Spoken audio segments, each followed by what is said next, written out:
আসসালামু আলাইকুম রাহমাতুল্লাহ। আপনাদের সকলকে স্বাগত জানাচ্ছি তন্নিস কিচেন থেকে।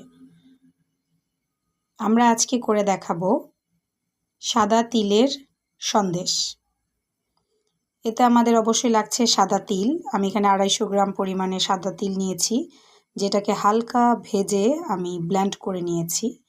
এখন একটা হাঁড়িতে আমি 1.5 কাপ পরিমাণে পানি এবং 1.5 কাপ চিনি দিয়েছি। আপনারা আপনাদের অনুযায়ী মিষ্টিটা দিতে পারেন, বাড়িয়ে কমিয়ে দিতে পারেন।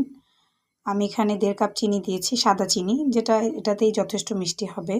আর একটু এলাচ গুঁড়ো দিয়ে দিচ্ছি। চাইলে আপনারা অন্য কোনো ফুড ফ্লেভার দিতে পারেন। আমি এলাচের ফ্লেভারটা আমার ভালো লাগে তাই দিলাম। চাইলে এটা স্কিপও করতে পারেন।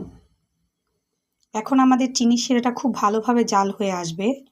তারপর আমরা যে ব্লেন্ডারে পেস্ট করে রেখেছি যে তিলের অংশটা, সেটাকে দিয়ে দিব। হাতে দেখব আমরা একটু তার তার ভাব আসলে তখন আমরা দিয়ে দিব।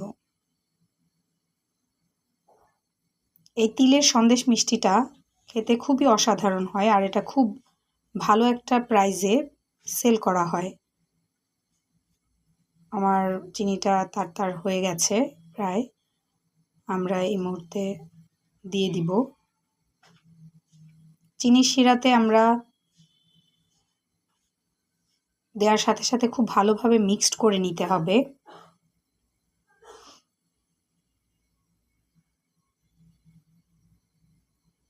এক কাপ পরিমাণে পাউডার দুধ দিয়ে দিলাম। এটাকে খুব ভালোভাবে মিক্সড করে নিব। আমি 1 চামচ পরিমাণে একটু ঘিও দিয়েছি, যেটা ভিডিওটা একটু স্কিপ হয়ে গেছে। আপনারা যদি ঘি হাতের কাছে থাকে তাহলে দিতে পারেন, আবার না দিলেও কোনো সমস্যা নেই।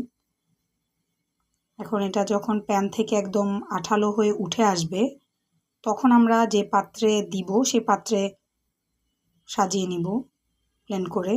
আমি দেখতে পাচ্ছেন প্লেটে সাজিয়ে নিয়েছি। এটাকে এখন উপর থেকে পেস্তা বাদাম দিয়ে ডেকোরেশন করে নিয়েছি। অবশ্যই প্লেটে একটু ঘি ব্রাশ করে নেবেন, এতে খুব সহজেই কাটার পর উঠে আসবে। আমি প্রায় 20 মিনিট এটাকে ফ্রিজে রেখে দিয়েছিলাম। এটা খুব সুন্দরভাবে জমাট বেঁধে গিয়েছে এবং ঠান্ডা হয়ে যাওয়ার পর আমি এটাকে কেটে নিয়েছি। আপনারা আপনাদের পছন্দ মতন শেপ দিয়ে কেটে নিতে পারেন, যে কোনো সাইজে। দেখতে পাচ্ছেন খুব সুন্দরভাবে আমাদের এই সন্দেশ মিষ্টিটা তৈরি হয়ে গেল।